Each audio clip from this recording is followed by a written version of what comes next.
Bismillahirrahmanirrahim. Asik nerusaken bab gadi jaminan atas hutang. Kemarin dikatakan bahwa di dalam hutang tidak boleh menyaratkan sesuatu yang manfaat atau menguntungkan terhadap orang yang menghutangi. Setiap syarat yang menguntungkan terhadap orang yang menghutangi disebut dengan riba. Alasannya bahwa hutang itu sasarannya adalah untuk irfak. Irfak itu artinya membantu kepada orang yang terjepit. Jangan sampai membantu itu kepada orang yang terjepit malah justru menjepitkan lagi. Wis terjepit dijepit nomane. Sehingga nanti hukumannya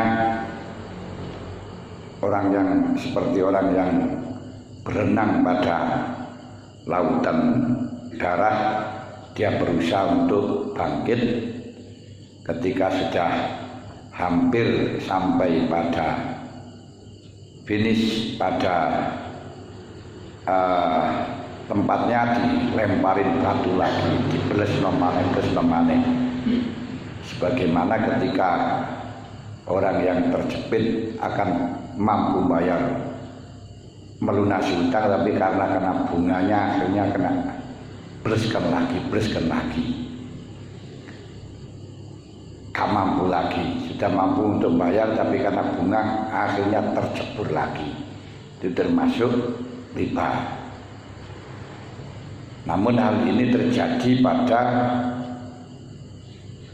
hutang yang memang orang tersebut betul-betul membutuhkan dibantu. Tapi kalau hutang pada orang-orang yang tidak membutuhkan dibantu, akan tetapi hutang yang untuk mengembangkan ekonomi, untuk bisnis, maka itu nanti bisa menyaratkan keuntungan dengan melalui akad qirad, dengan melalui bagi hasil dan lain sebagainya. Tapi kalau hutang yang memang untuk membantu kepada orang yang terjepit, bagi hasil di mana nggak ada hasilnya, malah membutuhkan penghasilan, bukan namanya nggak ada hasilnya. Artinya yang hutang-hutang yang membutuhkan hasil, nah itu nanti ada transaksi lagi.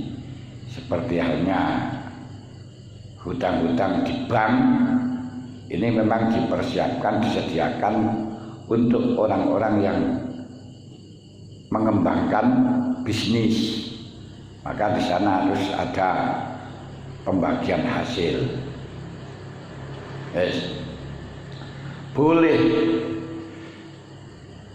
hutang dengan disyaratkan pakai gadi, pakai jaminan, dengan sesuatu yang andai kata nanti jatuh tempo tidak bisa bayar, maka jaminannya tersebut dijual untuk melunasi.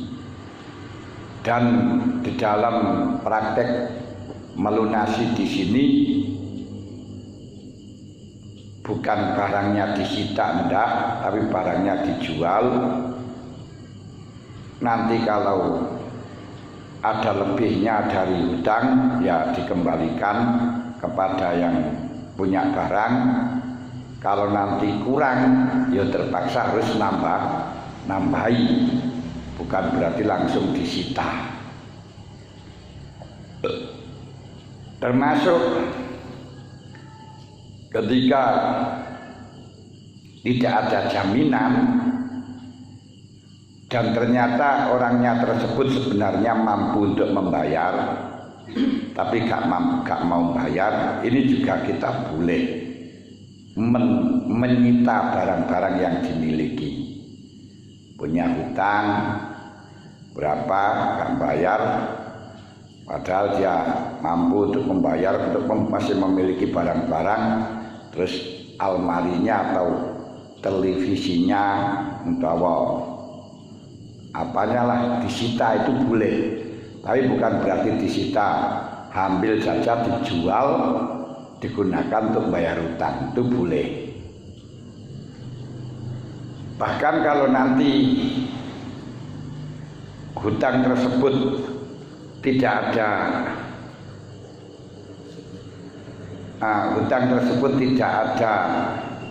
apa itu namanya, tidak ada bukti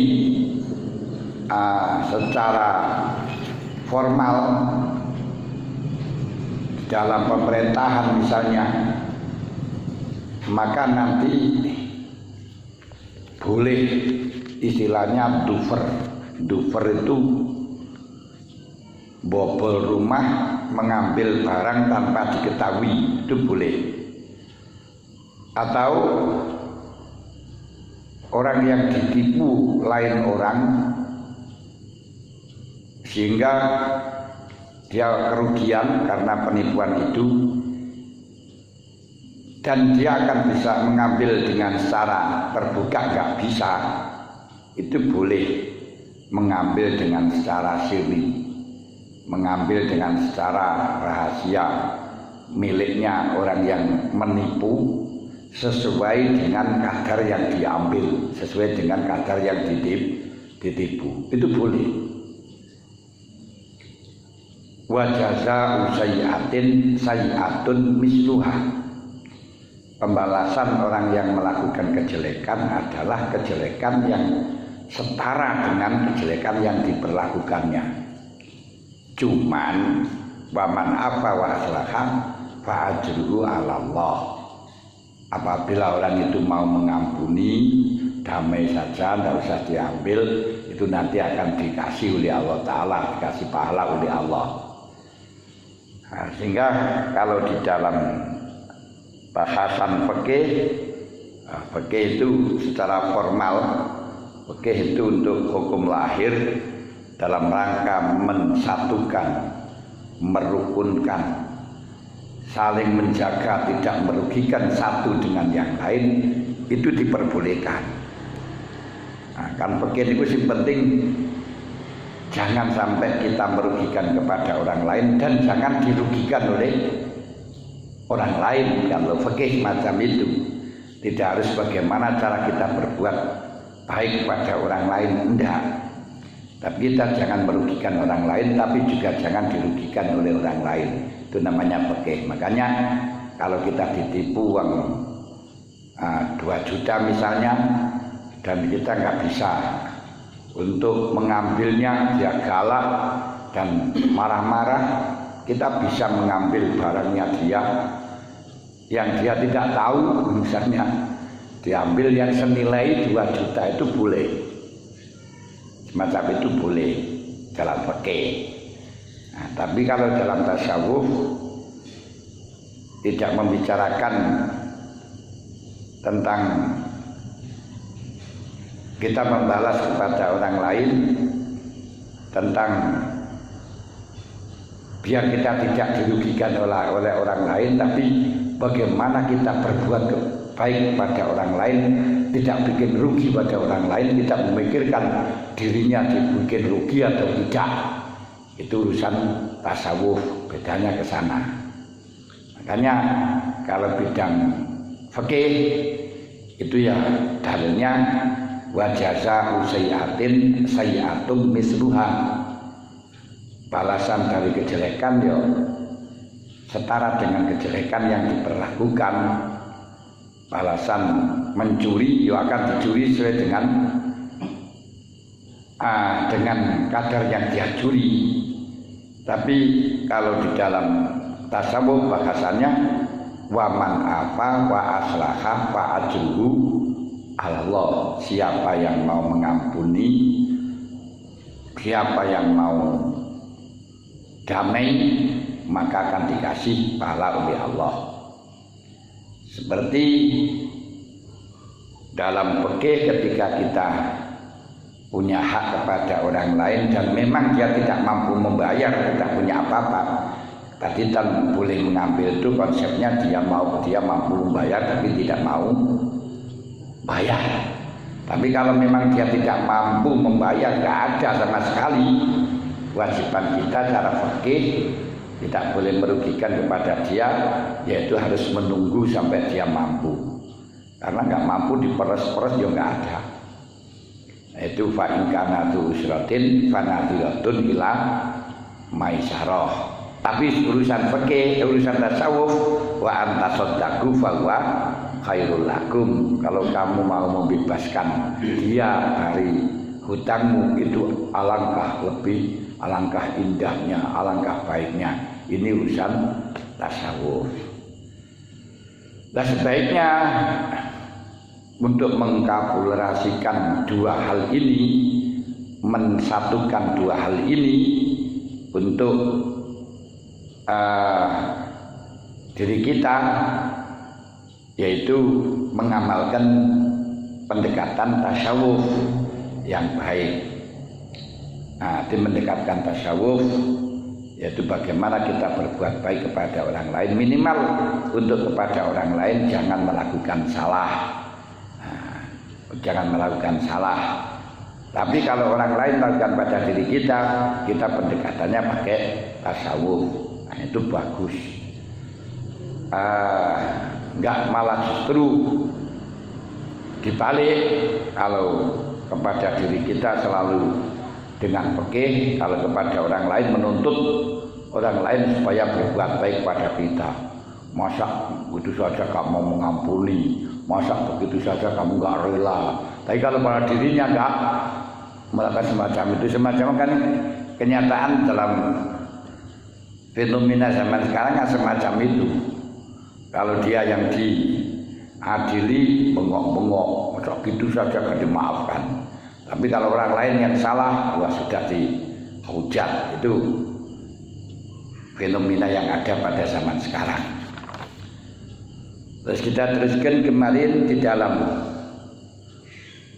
perkara yang digunakan untuk jaminan, syaratnya yang boleh memberikan jaminan adalah orang ahli tabarruk. Orang ahli tabarruk itu adalah orang yang boleh melakukan penasarufan harta tanpa dibatasi dengan keuntungan yang kembali kepada dirinya atau kembali pada hartanya. Itu namanya ahli tabarruk. Kemudian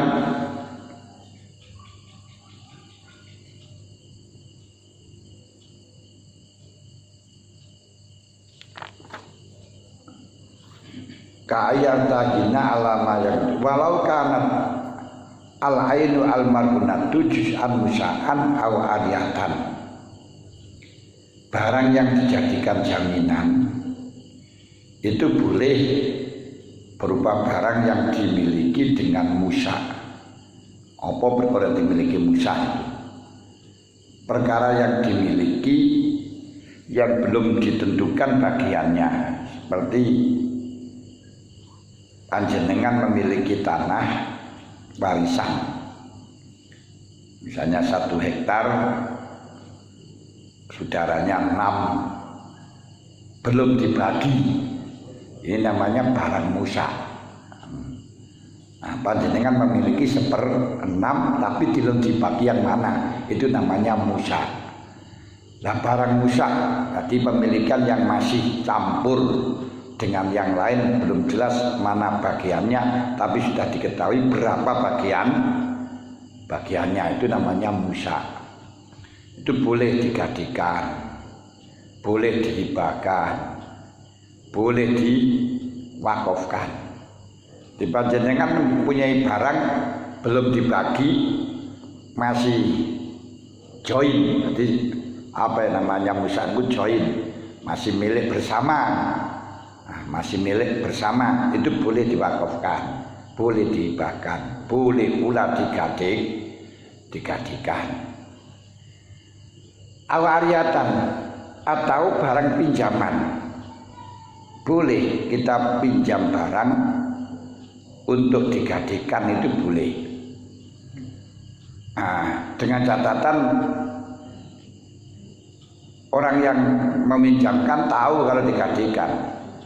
Nah, misalnya saya pinjam sepeda motor ya untuk saya gadaikan untuk gunakan jaminanmu. Sudah, jangan khawatir, enggak kalau hilang nanti saya tebus, saya butuh banget ini.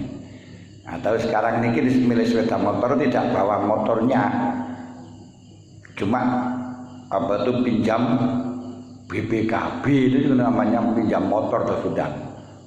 Pinjam mobil itu bukan mobilnya tapi pinjam. Ya sebenarnya yang digadaikan kan bukan BPKB-nya ya motornya, kan BPKB-nya kan nggak laku kan ya motornya, tapi bukti pemilikan itu BPKB.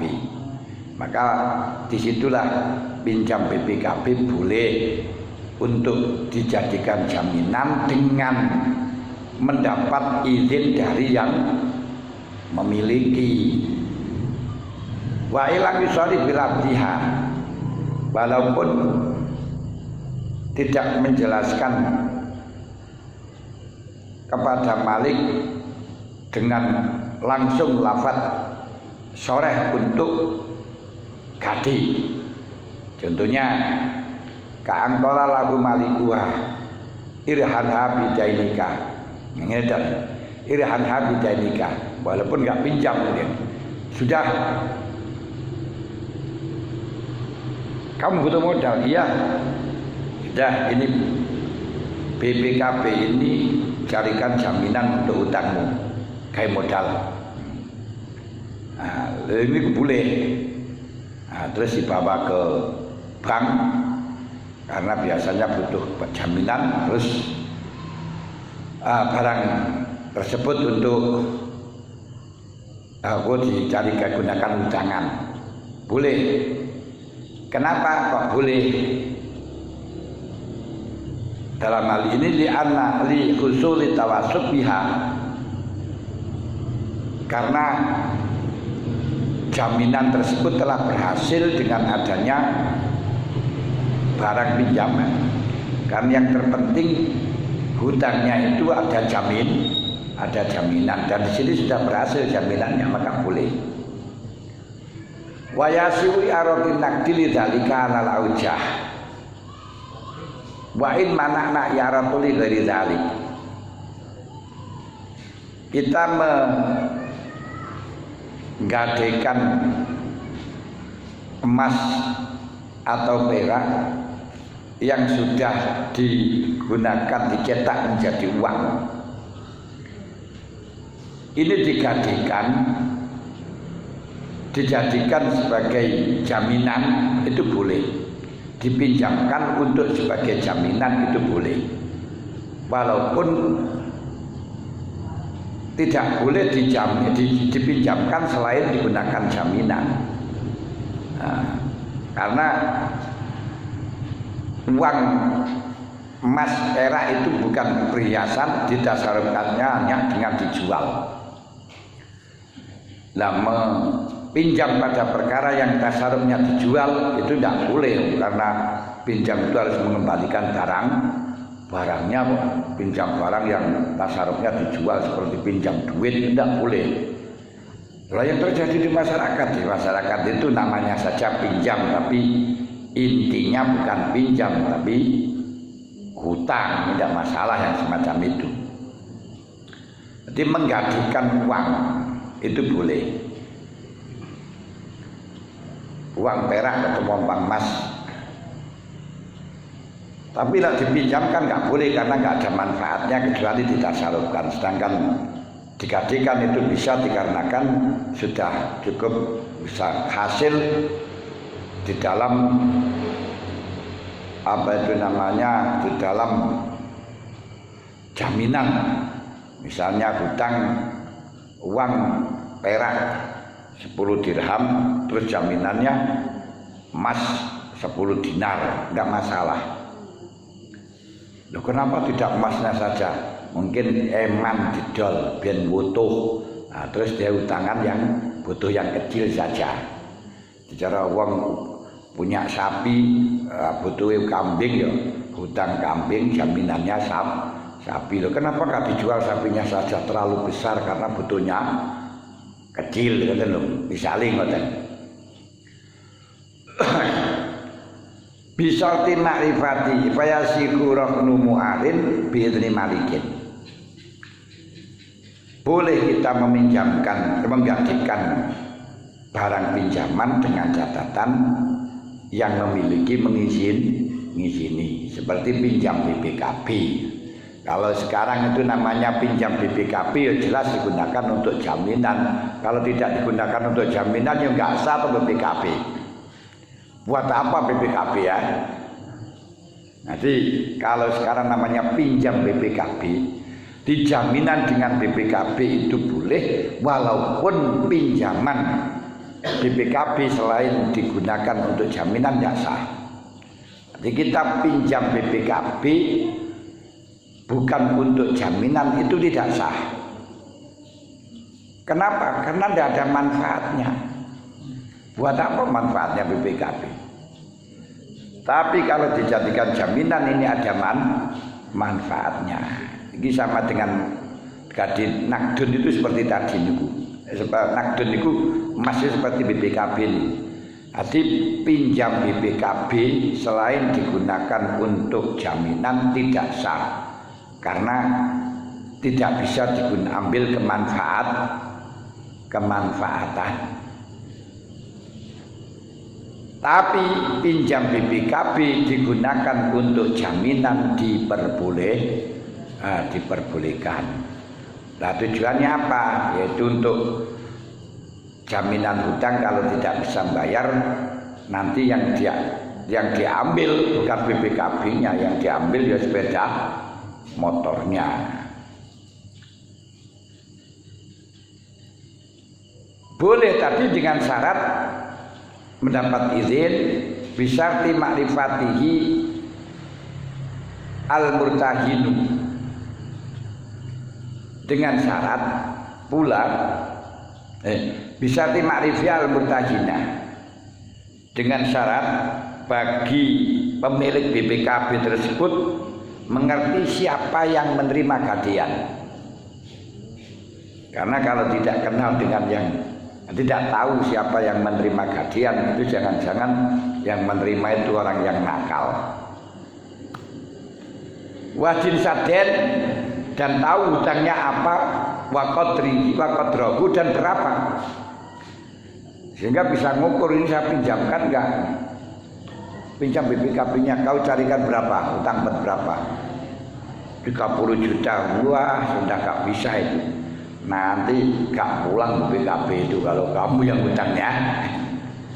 Nah, ini supaya mengetahui berapa jumlahnya, supaya bisa mengukur nanti kira-kira bisa pulang enggak BPKB-nya, motornya itu bisa pulang enggak, harus tahu yang memiliki tersebut berapa jumlah hutangnya dan apa bentuknya hutangnya. Jadi boleh pinjam BPKB untuk gadian dengan syarat mendapat izin dari yang punya BPKB. Kedua, tahu jenisnya hutangnya apa, berupa hutang apa. Ketiga, tahu jumlahnya. Keempat, tahu siapa yang menerima gadian. Na'am fil jawahir lau qala irhan abdi bima sita soka yarhanau bi aktsara min qimatihi intaha. Syekh Komuli di dalam kitab Jawahir menegaskan, andai kata pemilik tersebut, andai kata pemilik barang tersebut mengatakan, misalnya memiliki abdun, memiliki budak atau memiliki BPKB.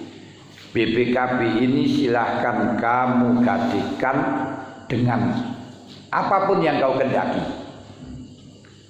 Nah, kalau berbicaranya semacam ini dengan berapapun, dengan apapun yang kau kendaki, nah, berarti boleh digadikan dengan yang lebih mahal daripada harga motornya, boleh. Walaupun mir-mir nanti bisa kembali atau tidak disita apa tidak. Termasuk sama dengan BPKB ya sertifikat.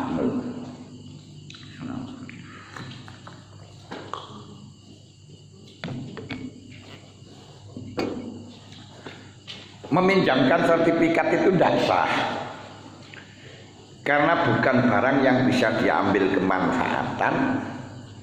Yang maaf bakoi aini barangnya masih tetap. Apa manfaat BPKB, manfaat sertifikat kan nggak ada. Tapi kalau dipinjam untuk gajian diperbolehkan karena ada manfaat, yaitu nanti bisa digunakan jaminan.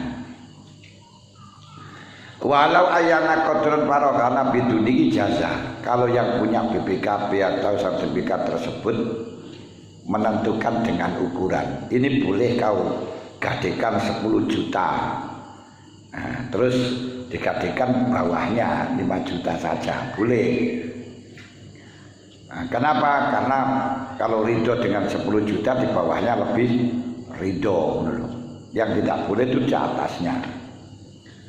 Walau jual malik pada qabdil murtahin ala hariyata.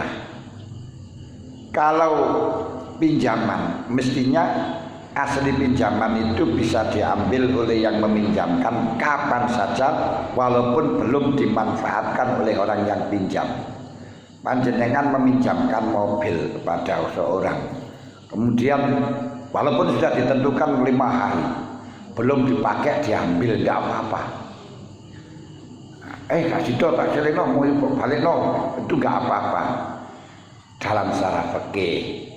Nah, dalam secara persaudaraan juga pantas menong belum dipakai itu cukup ya. Nah, atau di tengah-tengah perjalanan diambil boleh. Balik no kasih tau boleh. Itu kalau pinjaman. Nah, memang orang yang meminjamkan punya hak veto. Orang yang memiliki barang itu punya hak veto dalam menasarufkan barangnya. Diambil silahkan, nggak diambil silahkan. Tapi ketika sudah sepakat barang itu dijadikan jaminan hutang dan sudah diterima oleh orang yang menerima gadean, tidak boleh diambil. Nah, tidak bisa diambil, tidak boleh rujuk. Punya kembalikan barangnya, nggak bisa, barangnya masih digadekan kok, nggak bisa. Falau talifa fiyadil murrohin domina li'anau mustahirun al'an ittifaqan au fiyadil murtahin fala domana alaihima idil murtahin amin. Kalau terjadi kerusakan, BPKB rusak dicuri orang, nah, sertifikatnya dicuri orang, atau ya motor lah yang rusak. Apabila rusaknya ini di tangan orang yang menggadekan, berarti ini kekuasaan hariah, maka barang tersebut termasuk doman, tanggung jawab full, tanggung jawab penuh. Jadi doman itu artinya tanggung jawab penuh, baik rusaknya dengan gegabah atau tidak dengan gegabah, tetap wajib bertanggung jawab. Niku pinjaman. Panjenengan pinjam sepeda motor kemudian rusak, bukan rusaknya disebabkan pemakaian, enggak. Nah, seperti bocor di tengah jalan. Nah, ini tanggung jawab penuh bagi yang pinjam.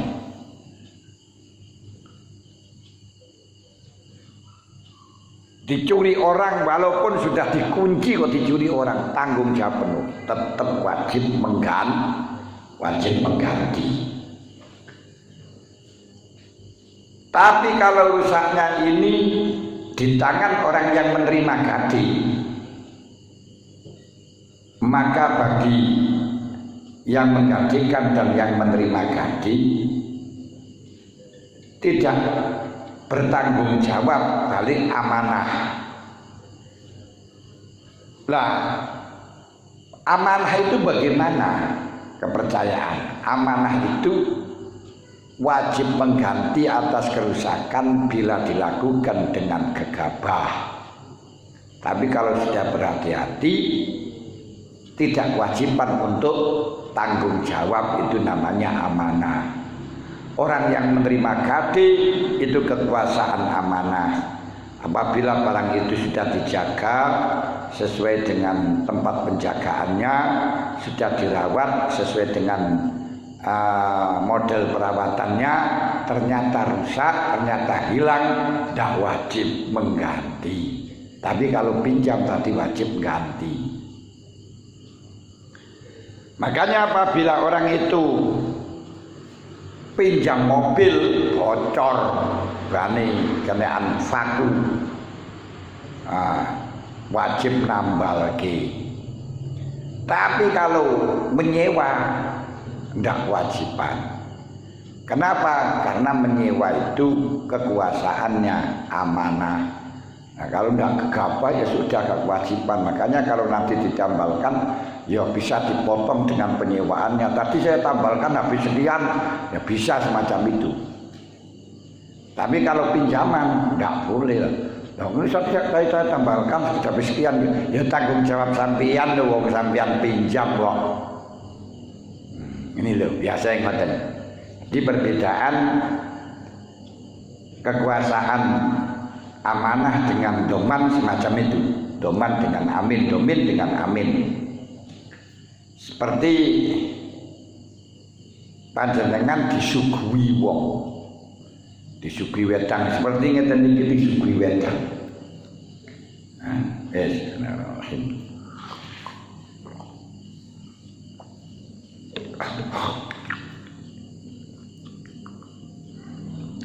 Kemudian ceblok, pecah gelas,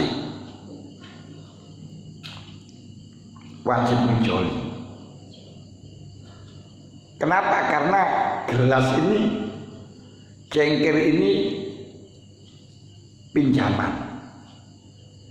Kan yang diberikan kan minumannya saja, bukan gelasnya. Kan disuguhin ini disuguhin itu wedangnya saja, bukan gelasnya. Gelasnya itu pinjaman. Sedangkan pinjaman itu adalah doman, tanggung jawab penuh. Mulane sama geleng kedeplek pecah, wajib mijoli.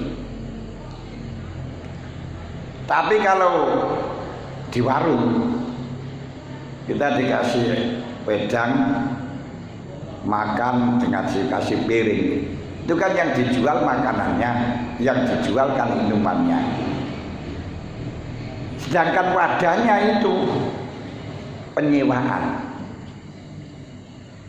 sudah masuk di dalam kalkulasi penjualan tersebut. Mulane itu sewaan. Karena sewaan, kalau terjadi kerusakan, misalnya kesamplung pecah, sudah berhati-hati, kena lindu pecah, anu guling, gak wajib mijoli, gak wajib tanggung jawab. Kenapa? Karena orang menyewa itu di dalam menguasai barang tersebut adalah kekuasaan amanah. Orang yang kekuasaan amanah ini bisa penanganannya, kekuasaannya kalau memang terjadi kerusakan dengan tidak sengaja, tidak gegabah, tidak wajib mengganti. Kalau dengan gegabah wajib ganti. Perbedaannya tengriku. Lah gadean, orang yang menerima gade juga demikian. Kalau menerima gade gelas misalnya, ternyata terjadi pecah tanpa kesengajaan, tanpa gegabah, nah, maka tidak wajib doman. Tapi kalau gegabah, misalnya dalam penyimpanannya tidak dalam penyimpanan yang layak, nah, sepeda motor diletakkan di emper, tidak walaupun dikunci, nah, tinggal tidur, itu gegabah. Kalau hilang ya wajib tanggung jawab. Sangat paham. Ini penting. Tapi dalam realita malah beda. Kalau kita disuguhi terus sablon pecah, malah gak nempui. Bukan gak wajib nempui, gak boleh nempui dengan orangnya. Pun betul biasanya. Nah, kalau di dalam pensuguhan. Tapi kalau di warung, rono gak kenal, malah disuruh ganti. Nah, ini kan kulawi rasanya. Nah, konsep kulawi yang semacam ini, karena sama-sama gak ngerti hukum atau motifnya berbeda. Kalau Arya motifnya berbuat baik, kalau dalam warung motifnya untuk dapat hasil. Kalau barangnya rusak menganggap rugi, biasanya ngoten.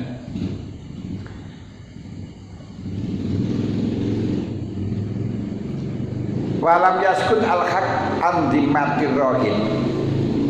Demikian pula ketika barang yang digadikan itu rusak atau dicuri orang, ini tidak semerta hutangnya lunas boten. Panjenengan menggantikan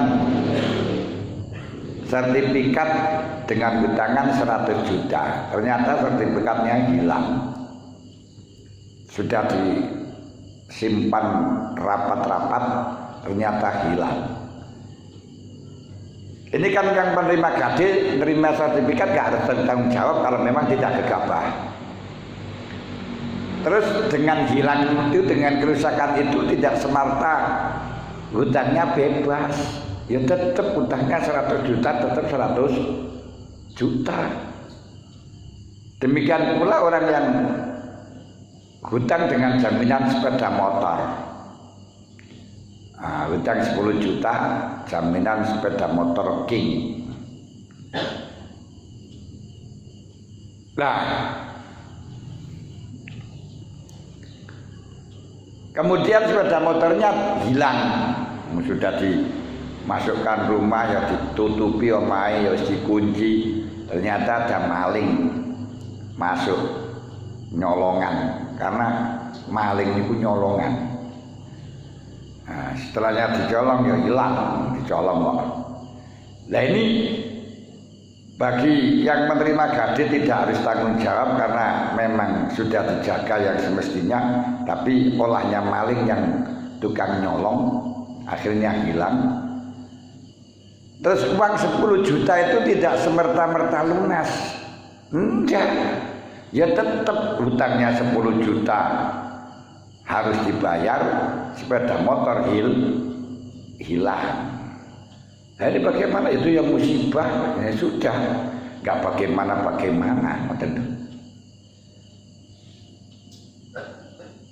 Nabi rohana fasidan domina bitaslim ala makolau ghairu wahid. Cuman kalau dalam penggadeannya tersebut fasid, misalnya tidak menetapi syarat yang di atas, termasuk